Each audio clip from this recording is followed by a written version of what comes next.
ওস্তাদ জি, আমি আমার কাছে আমার তো সকল কিছু আল্লাহ রহমতে মোটামুটি এই, অভাব বলতে কি দুনিয়া তো ক্ষণস্থায়ী, এখানে কোনো কিছু নাই। মহান আল্লাহ পাক রাব্বুল আলামিন যা করে বান্দার মঙ্গলের জন্য করে। কাল পরকালে যে ওস্তাদ জি, আমি একজন মানে আপনার এই এই যে কবর গুলো সব সকল কিছু এগুলো সম্পত্তি আপনার টোটাল। এই যে কবর, আপনি একজন কবরের আপনি কবর সম্পর্কে আপনি কিছু বলুন। কবর হইল মুসলমানদের একটা পবিত্র জায়গা, যে যাও তত ভালো করে যাও, সে কবর তত শান্তিতে থাকবো। এই কবর কোন মুসলমান যদি তার জায়গা জমির জন্য কবর যে কোনো অসুবিধা হয়, এখন হাজার লোকের কবর দেওয়ার জায়গা আমার আছে, তারা কবর দিতে পারবো, এর জন্য কোনো বিধি নিষেধ নাই। আচ্ছা ওস্তাদ জি, আমি বলেন আমি কি কি লেখাপড়া করছেন, আমি এডুকেশন ব্যাকগ্রাউন্ডটা বলুন। আমি গ্রাজুয়েশন নিয়েছি 1986 সাল, ঢাকা ইউনিভার্সিটি পড়তে গেছিলাম, টাকা পয়সা নিয়ে পড়তে পারিনি, চাকরি না দিনাজপুর চলে গেছি। কোন সাবজেক্টে করছেন? বাংলাতে ঢাকাতে গেছিলাম কিন্তু।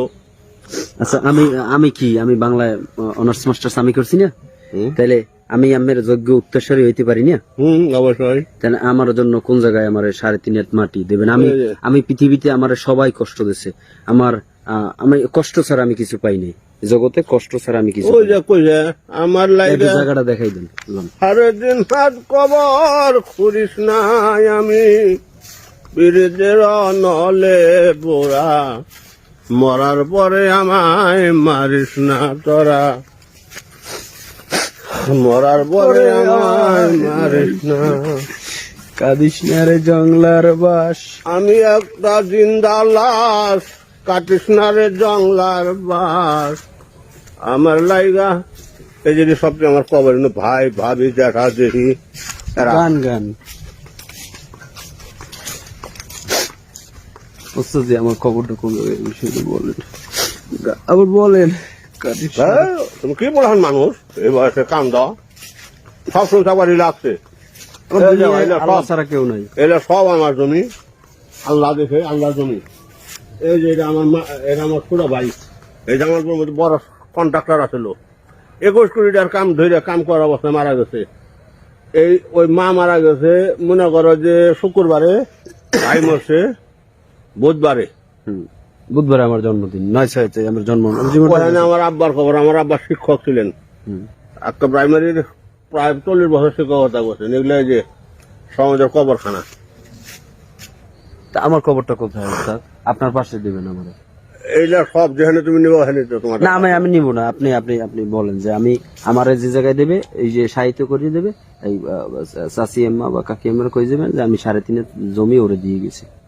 তুমি এই যে দেখতেছো গাছপালা না, হ্যাঁ, এর থেকে এইটুকুর মধ্যে তুমি জিনু চাই নেবে ওখানে দিতে পারবো। আপনার পাশে, আপনার পাশে আমার আল্লাহ কবে নেবো, তারপরে আমার মনে করো যে এখন আমি ওই সুইরে যাবো। এর মাটি কাটে পোলার জন্য পুকুর করছিলাম, মিনি পুকুর দিয়ে ওরা 87 গোসল করবো, ওটা শেষ, এখন এটা আমি বন্ধ করে দিতে আসি।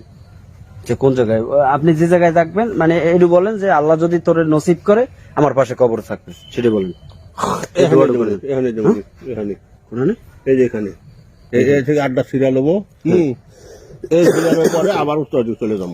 আমি এক জায়গায় থাকবো, আর অন্য কেউ? আচ্ছা, কোনো সমস্যা নেই, কাকি এমনি বললি যান। হ্যাঁ বলছি না, এটা বললে না গেলে তো হইবে না, যে আমি যে আগে গেলে বা তুমি গেলে যে যাও, আমার সন্তানকে বললে যাবো যে এটা সন্তান আমার বাংলায় অনার্স করছে, ও মাস্টার্স করছে, বঙ্গবন্ধু ল কলেজে LLB করতেছি, তারপর যাই হোক ওটা কোনো বিষয় না। এই মাটি 3.5 আমার দিদি তো আমার বাড়িতে বান্ধানো আছে, আমার আব্বু আম্মু যেটা আছে, ওই গানটা 3.5 একটু মাটি দিয়ে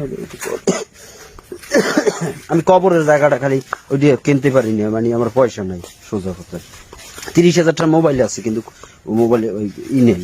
আমার বাংলাদেশ ব্যাংকের 3.5 কোটি টাকা ওটা ধরে আমি যাই না, টাকা দিয়ে কি করবো? ওটা কি কবর নিতে পারবো? আমার একটু এই জায়গাটা প্রয়োজন, মানে আমি যাবো না, ওই দিয়ে যাবো না, হয়তো দেখা দেয় আমি কি যাবে কিনা, তারপর বলেন। আমার কবর বারে 3.5 টাকা দিয়ে দিও, দিবেন?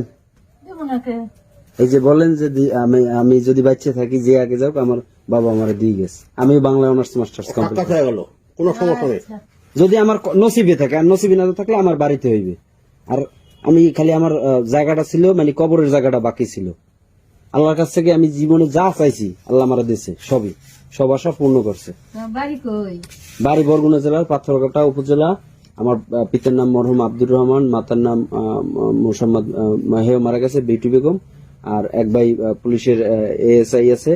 আর আমি বাংলা অনার্স মাস্টার্স কমপ্লিট করেছি পিরিজপুর সরোয়ারদি থেকে, বঙ্গবন্ধু ল কলেজে এলএলবি করতেছি। এখন বাবার সাথে দেখা হয়েছে, বাবার লাগে আমি মানে বাবা বলতে কি জাস্ট বাবা না, কাকাই বলেন, হ্যাঁ। কাকা। পিতার মতো তো আর কেউ হবে না। আর আপনি মা একজনকে ডাকা যায় সেটা ভিন্ন কোনো বিষয় না। তো এখন সেক্ষেত্রে তার সাথে সেদিন আমার যে কোনো বিষয়ে মানে মিলছে, সিক্স সেন্স আমাদের মিলছে। তো এখন সে বলছে যে তোমার জন্য আমি দাবি করছি, মানে সে যে আমার বলছে তা না, যে আমি তো সবই কবরের জন্য জমি জমা দেন, আমার একটু কবর দেবেন। মনে করে আমার জায়গা জমি কোনো অভাব নেই। না হে আল্লাহর দুনিয়ার। ওটা আমার লাগবে না, যে ওর বয়স দিক করুন, আমি সারাদিনে মাটি চাই আর ই চাই। আজকে জুম্মার দিনে, এই পবিত্র হজের দিন, গরিবের দোয়া কবুলের দিন, আল্লাহ জানি আমাদের নেক মকসুব ও নেক আশা যদি করে থাকি, আল্লাহ জানি আমার দোয়া কবুল করে। আমিন।